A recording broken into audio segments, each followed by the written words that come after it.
Okay, so we're just taking a look at some pictures that I took of a couple consoles that came in already modified that I was upgrading to NES RGB or whatnot.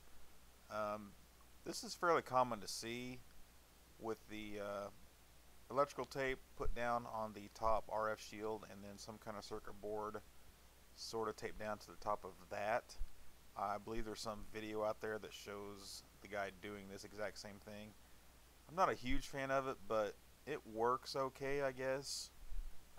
You can see the wire mess is kind of sloppy or whatever, but this is some guy's first attempt at mod work, so I really can't be too critical of this.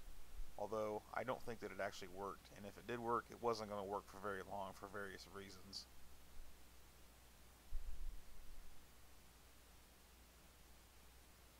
This is the mess of holes on the back side.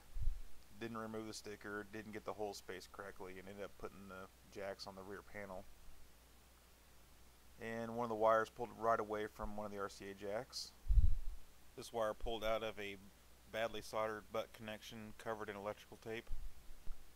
And this is what it looked like on the underside of that board. You can see there's a lot of solder there, and that's not good. That could cause some shorts. And this is a very, very common thing that I see this a lot, where somebody puts these screws on the rear panel upside down. And on this particular console, the screw was completely missing from the 7805. And you really want that screw there. If it overheats, it'll just shut down.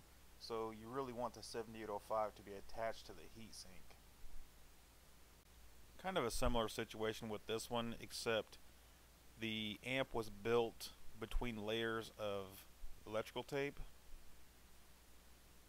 And I tried to peel away some of the layers, and immediately one of the wires came away where they tried to solder to the ground plane near the outside, which hardly ever works. And there you can see a little bit more of the amp underneath all of the remains of electrical tape.